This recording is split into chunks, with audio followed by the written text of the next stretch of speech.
Él me miró con desprecio y dijo, no toques nada, si no es tu trabajo. 10 minutos después, estábamos evacuando el edificio, envueltos en humo, mientras su preciada máquina se derretía. Y yo, solo obedecí su orden. Si alguna vez quisiste darle una lección a alguien arrogante, esta historia es para ti. Dale like, suscríbete y dime en los comentarios, ¿qué harías tú si te obligan a mirar cómo todo se destruye, solo por obedecer una orden absurda?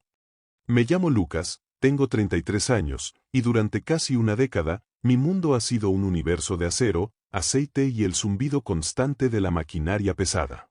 He trabajado en un almacén industrial desde que era un veinteañero. No es un trabajo glamuroso.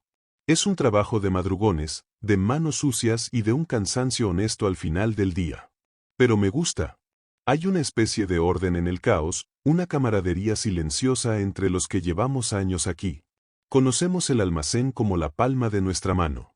Conocemos el sonido de cada máquina, su lenguaje secreto de chirridos y vibraciones. Sabíamos cómo mantener este lugar funcionando, no solo por los manuales, sino por la experiencia. Éramos un organismo que funcionaba bien. Hasta que llegó él. Y como un virus, infectó todo el sistema. Su nombre era Luis Ortega. Un supervisor nuevo, recién salido de una de esas escuelitas de gestión que te enseñan a hablar con palabras rimbombantes pero no te enseñan nada sobre el mundo real. Tenía 30 años, un título enmarcado y una soberbia tan grande que apenas cabía por la puerta. Desde el primer día, nos miró a todos, a hombres que llevaban más años trabajando en ese almacén que él viviendo, como si fuéramos dinosaurios, reliquias de una era pasada. En su primera reunión de equipo, se presentó con una sonrisa que no llegaba a sus ojos fríos y analíticos. Señores, comenzó, usando un tono que intentaba ser inspirador pero que solo sonaba condescendiente. A partir de hoy, vamos a implementar un nuevo paradigma de eficiencia en este almacén. Se acabaron las improvisaciones, los favores y las viejas costumbres. Vamos a operar con un protocolo estricto. Y la primera norma, la más importante, es esta. Hizo una pausa, para crear efecto. Nadie, absolutamente nadie, toca nada que no sea estrictamente su trabajo asignado para ese día. Si ves una caja mal apilada y no eres apilador, la ignoras. Si ves un charco en el suelo y no eres de limpieza, lo esquivas. Si una máquina hace un ruido raro y no eres de mantenimiento, te pones tapones para los oídos. ¿Entendido? Cero iniciativas. Cero interferencias.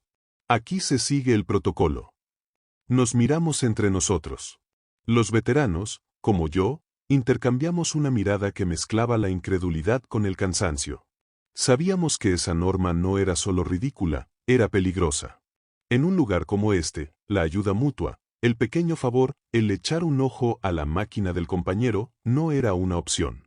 Era una necesidad para que todo funcionara de forma segura y eficiente. Pero sabíamos cómo funcionaba el mundo corporativo. Si contradices al jefe nuevo en su primer día, te conviertes en su blanco personal. Así que agachamos la cabeza, murmuramos un sí, jefe, sin convicción, y seguimos. Decidimos darle cuerda para que se ahorcara solo. No sabíamos cuán literal sería eso. Las semanas siguientes fueron una comedia de errores y frustraciones. Un día, una simple caja se atascó en una cinta transportadora, bloqueando toda la línea de empaque. Cualquiera de nosotros podría haberla sacado en 10 segundos. Pero como no era nuestro trabajo, tuvimos que esperar 45 minutos a que llegara el único técnico de mantenimiento autorizado, que estaba en el otro extremo del complejo. 45 minutos de producción perdida por una caja atascada. Luis, por supuesto, nos culpó a nosotros por la baja productividad. Otro día, vi cómo se derramaba un bidón de aceite, creando un charco resbaladizo en una zona de paso. Siguiendo el protocolo, no lo limpié. Fui a buscar al encargado de limpieza. Tardé 10 minutos en encontrarlo. En ese tiempo, uno de los carretilleros casi patina y vuelca su carga. Luis era un capitán que navegaba guiándose por un manual, sin mirar nunca al mar. Y el mar, en nuestro almacén, estaba a punto de desatar una tormenta.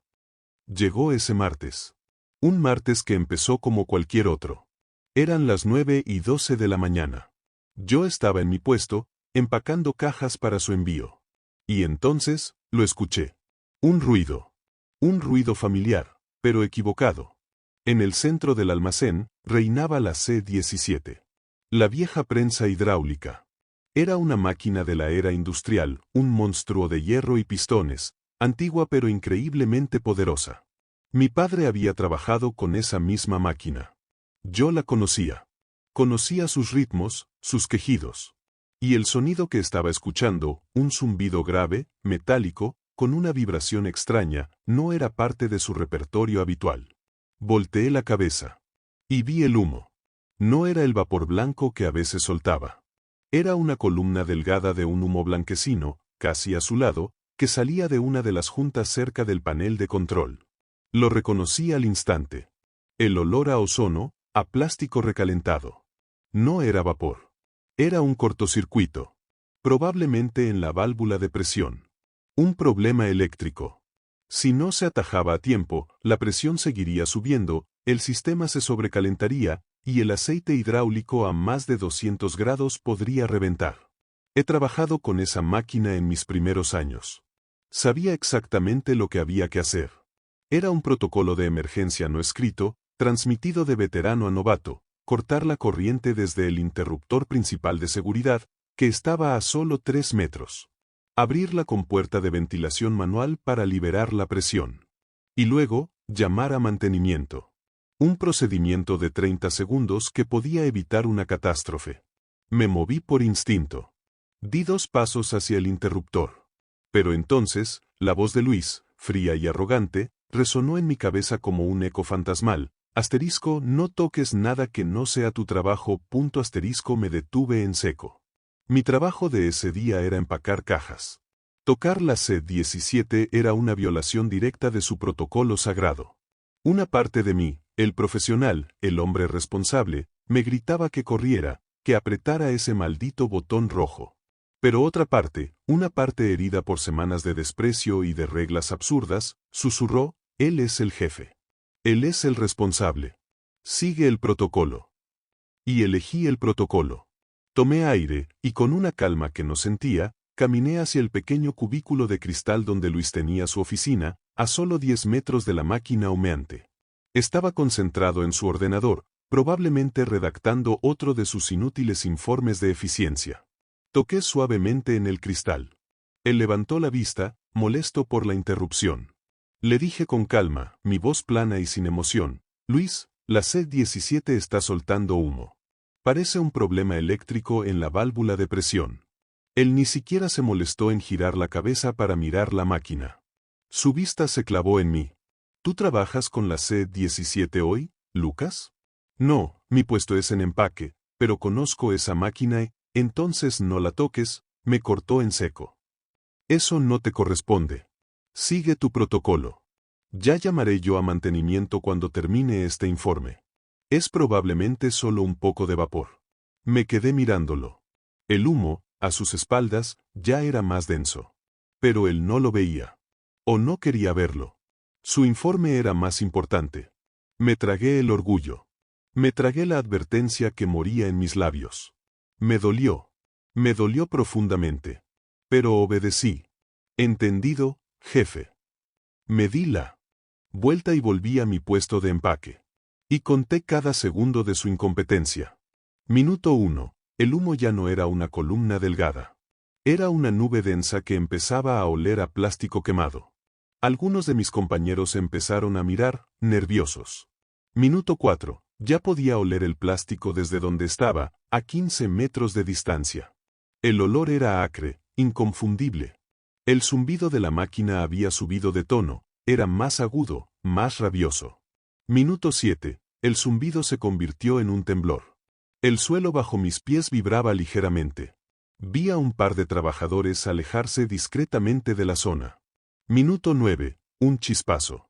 Un destello de luz azul brillante salió del panel de control de la C-17, seguido de un sonido seco, como un latigazo. El humo se volvió negro. Y al minuto 10, una explosión.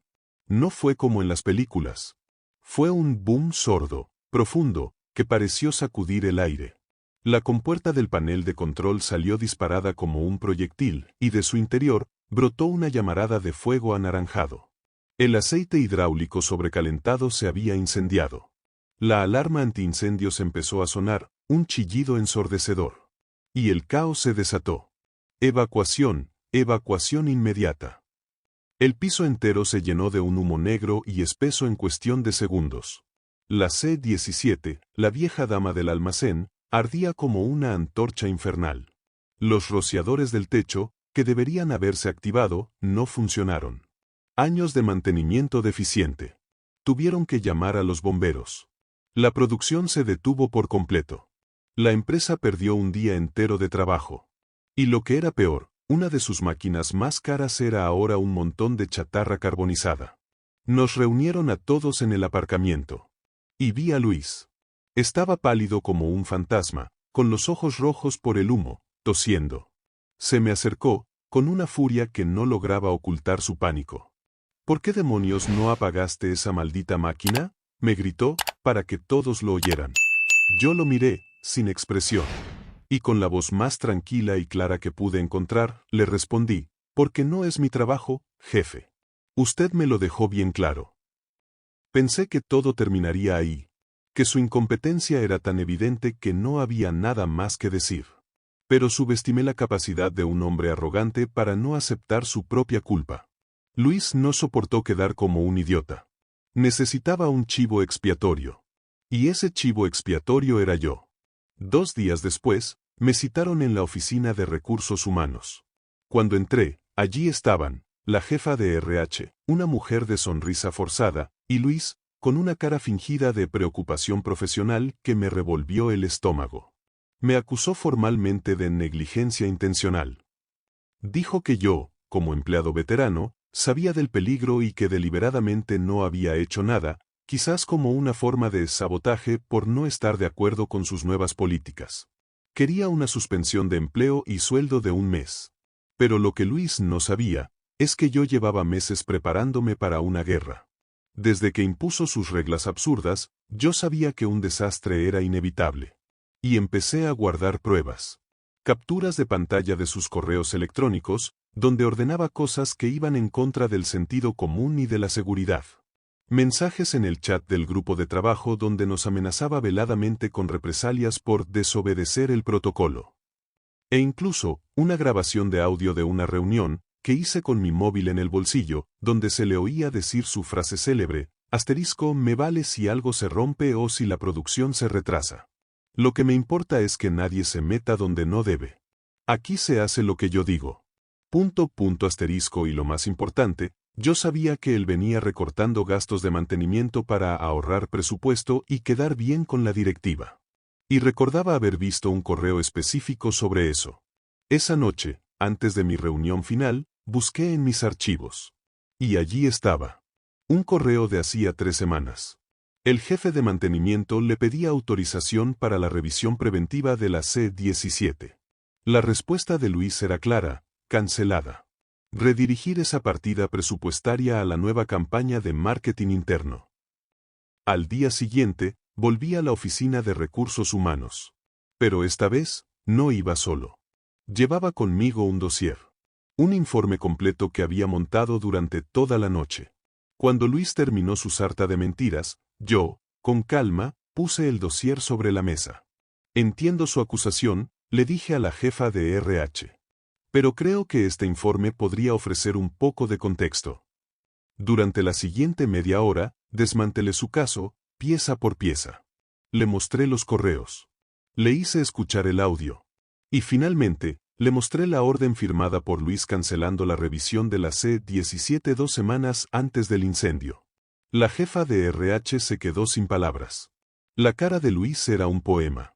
No solo no fui negligente, concluí, sino que seguí las órdenes directas de mi supervisor.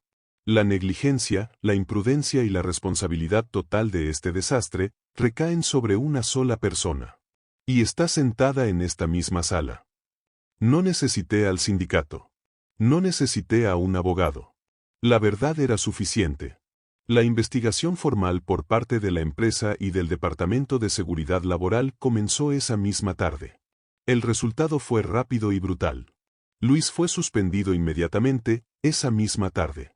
Una semana después, fue despedido por negligencia grave, poniendo en riesgo la seguridad de los empleados y causando pérdidas millonarias a la empresa. Perdió, por supuesto, todo derecho a indemnización. Y lo mejor de todo, la Auditoría de Seguridad Laboral lo incluyó en una lista negra, prohibiéndole ejercer cualquier cargo de liderazgo o supervisión en el sector industrial durante los próximos 5 años. Su carrera como jefe había terminado. En su último día, mientras recogía sus cosas en una caja de cartón, nos cruzamos en el estacionamiento. Me miró con un odio puro, infantil. «Arruinaste mi carrera», me dijo. Yo negué con la cabeza. «No, Luis. Tu carrera la arruinaste tú solo, el día que decidiste que un informe era más importante que una advertencia. Yo solo me aseguré de no tocar nada que no fuera mi trabajo». Me di la vuelta y me fui, dejándolo solo con su caja y con los escombros de su propio ego. A veces, la mejor venganza no es un acto de rebelión ruidoso. A veces, es el acto silencioso y preciso de la obediencia. Es hacer exactamente lo que te mandan. Porque cuando el ego de un necio está al mando, la mejor manera de verlo caer es quitarse de su camino y dejar que se estrelle solo. Si te gustó esta venganza sutil, justa y deliciosa, dale like a este video ahora. Y cuéntame en los comentarios, ¿cuál fue la orden más absurda que has recibido en tu trabajo? Suscríbete para más historias reales, donde la justicia, a veces, llega con intereses y corrección monetaria.